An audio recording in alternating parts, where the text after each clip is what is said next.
everyone. Today I'm going to be reviewing a brand new drugstore foundation, a formula unlike anything else I've tried, and this is Revlon PhotoReady Airbrush Mousse Makeup. So this is something really unique. The texture reminds me of opening up a can of whipped cream, putting it on your hand and then blending it in, and you've got kind of a lightweight liquidy substance there.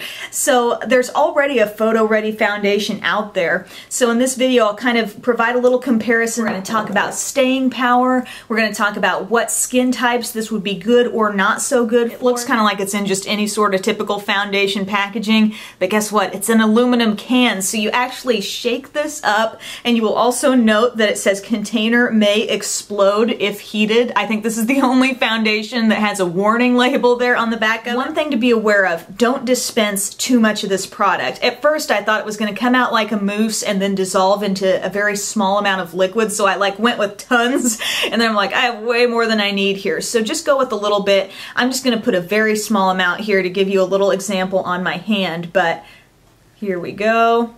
As you can see, you get it out there, and it looks like kind of a whipped cream. If you look closely here, you can see little bubbles breaking. My shade, by the way, is Beige Natural. I'm going to touch it, and it's almost going to collapse a little bit. Sort of a creamy, light liquid. I'm really going to blend it here for you so you can see.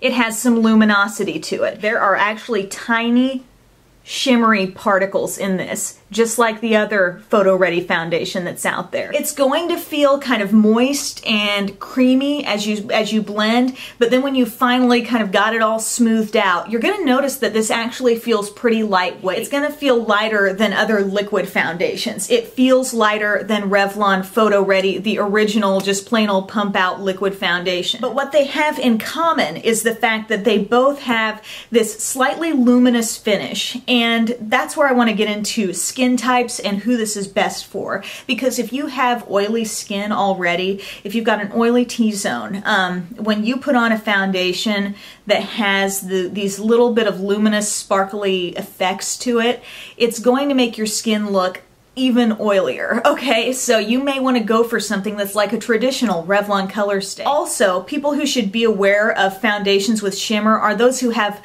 uneven skin texture. If you've got wrinkles in some areas, large pores, acne scars, anything that changes the texture of your skin, a shimmery foundation is going to point to those areas and say, hey, look at me over here. And another thing that's kind of tricky about this is when you blend something in and it's still kind of sitting on top of your skin, you might be like, oh, okay, I just put it on, it looks good, but then you go throughout the day and it doesn't wear as well. I just got home from work not too long ago, so I've been through a whole day already, and I can tell, like, I don't have big pores, but when I look at the pores on either side of my nose, I can tell they're more visible. I can tell fine lines on my forehead are more visible now than they were earlier in the day.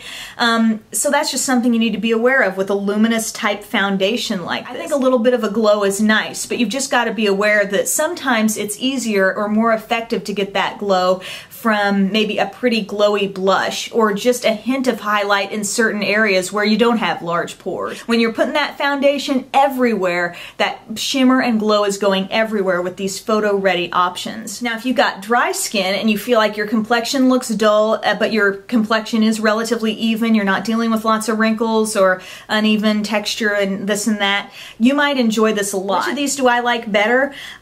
To me, they perform very much the same. This is just a little bit lighter, but overall, let's say you already have this PhotoReady and you're thinking, hey, man, do I need to try that new one? They look so similar, the finished effect on your skin. This is just a little bit lighter and it comes out as that fun mousse, but when you really get to blending it in and you look at yourself, it looks like this one looks too. Coverage wise, this is going to even out your skin tone. It's going to cover minor flaws. I wouldn't count on this to erase your darkest circles or your biggest blemishes and things like that, because as I said, if something's bumping out or something's cratering into your skin, it's going to draw attention to those differences that are anything other than smooth. Expect that you may see some more flaws in your skin later in the day than when you started, especially if you're oily. So I hope you found this review useful on the Revlon PhotoReady Airbrush Mousse makeup. Again, the only thing that's really different about this is the way it pumps out like a mousse, but once you really start blending it in and when it comes right down to it, it's going to give you a similar luminous look like Revlon PhotoReady liquid makeup does. So just keep that in mind. Thank you so much for watching and have a great day.